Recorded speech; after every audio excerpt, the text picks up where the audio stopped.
November 10 ಆಗ್ತಾ ಇದ್ದ ಹಾಗೆ ಡಿಸಿಎಂ ಡಿಕೆ ಶಿವಕುಮಾರ್ ಅವರ ದೇಗುಲ ಯಾತ್ರೆ ಜೋರಾಗ್ತಾ ಇದೆ. ಇವತ್ತು ಕೂಡ ಹಲವು ದೇವಸ್ಥಾನಗಳಿಗೆ ಭೇಟಿ ಕೊಟ್ಟಿದ್ರು. ಮಂತ್ರಾಲಯದಲ್ಲಿ ಡಿಕೆ ಶಿವಕುಮಾರ್ ಸಂಕಲ್ಪವನ್ನ ಮಾಡಿದ್ದಾರೆ. ಗಾಣದಾಳ ಪಂಚಮುಖಿ ಆಂಜನೇಯ ಸ್ವಾಮಿ ದೇಗುಲದಲ್ಲೂ ಕೂಡ ಪ್ರಾರ್ಥನೆಯಾಗಿದೆ. ಡಿಕೆ ಸಂಕಲ್ಪ ರಹಸ್ಯವನ್ನ ದೇಗುಲದ ಅರ್ಚಕರು ಬಿಚ್ಚಿಟ್ಟಿದ್ದಾರೆ. ಡಿಕೆ ಶಿವಕುಮಾರ್ ಅವರು ಸಿಎಂ ಆಗೇ ಆಗ್ತಾರೆ ಅಂತ ಭವಿಷ್ಯ ನುಡಿದಿದ್ದಾರೆ. ಸಿಎಂ ಮುಂದೆಯೇ ಮುಂದಿನ ಬಾರಿ ಪಂಚಮುಖಿಗೆ ಬರ್ತಾರೆ.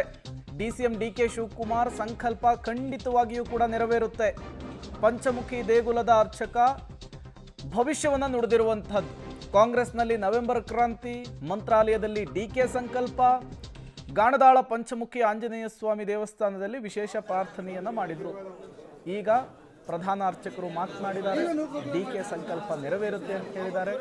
ಮುಂದಿನ ಬಾರಿ ಇಲ್ಲಿಗೆ ಬಂದಂತಹ ಸಂದರ್ಭದಲ್ಲಿ ಡಿಕೆ ಶಿವಕುಮಾರ್ ಸಿಎಂ ಆಗಿಯೇ ಬರ್ತಾರೆ ಅನ್ನುವಂತಹ ಭವಿಷ್ಯವನ್ನು ನುಡಿದಿದ್ದಾರೆ.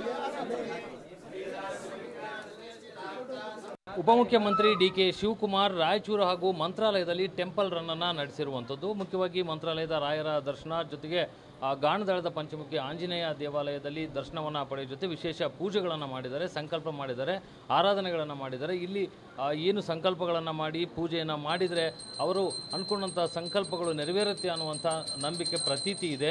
ಯಾವೆಲ್ಲ ಪೂಜೆಗಳನ್ನು ಇಲ್ಲಿ ಮಾಡಿದರು ಅನ್ನುವಂಥದ್ದನ್ನು ಇಲ್ಲಿನ ಅರ್ಚಕರಿಂದ ನಾವು ಕೇಳೋಣ. ಅರ್ಚಕರು ನಮ್ಮ ಜೊತೆ ಇದ್ದಾರೆ.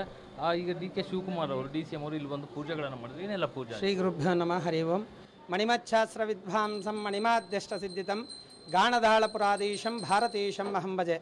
ಈ ಪಂಚಮುಖಿ ಆಂಜನೇಯ ಸ್ವಾಮಿ ಸನ್ನಿಧಿಯಲ್ಲಿ ಫಸ್ಟಿಗೆ ಗುರುಗಳು ರಾಘವೇಂದ್ರ ಸ್ವಾಮಿ ಸನ್ನಿಧಿಗೆ ಹೋಗಿ ಹಾಗೂ ನಮ್ಮ ಗುರುಗಳು ಆಶೀರ್ವಾದ ಪಡ್ಕೊಂಡು ಅವರು ದಂಪತ್ತು ಸಮೇತವಾಗಿ ಡಿಕೆ ಶಿವಕುಮಾರ್ ಅವರು ದಂಪತ್ತು ಸಮೇತವಾಗಿ ಬಂದು ಪಂಚಮುಖಿ ಆಂಜನೇಯ ಸ್ವಾಮಿ ಉತ್ಸವ ಮೂರ್ತಿಯಲ್ಲಿ ಪುಷ್ಪ ಅರ್ಚನೆ ಮಾಡಿದ್ದಾರೆ.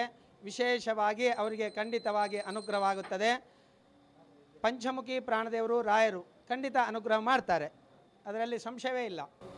ರಾಜ್ಯದಲ್ಲಿ ಏನೋ ಅವರ ಅಭಿಮಾನಿಗಳು ಅವರು ಮುಂದಿನ ಮುಖ್ಯಮಂತ್ರಿ ಆಗಬೇಕು ಅನ್ನೋಂಥ ನಿಟ್ಟಿನಲ್ಲಿ ಎಲ್ಲ ಕಡೆ ಕೂಡ ಕೇಳಿ ಬರ್ತಿರುವಂಥದ್ದು. ಆ ನಿಟ್ಟಿನಲ್ಲಿ ಅವರು ಕೂಡ ಸಂಕಲ್ಪ ಪೂಜೆಯನ್ನು ಮಾಡಿರ್ಬೋದೇನೋ ಅಂತ ಒಂದು ಸಂಕಲ್ಪ ಇದ್ರೂ ಕೂಡ ಇಲ್ಲಿ ನೆರವೇರುತ್ತಂತೆ.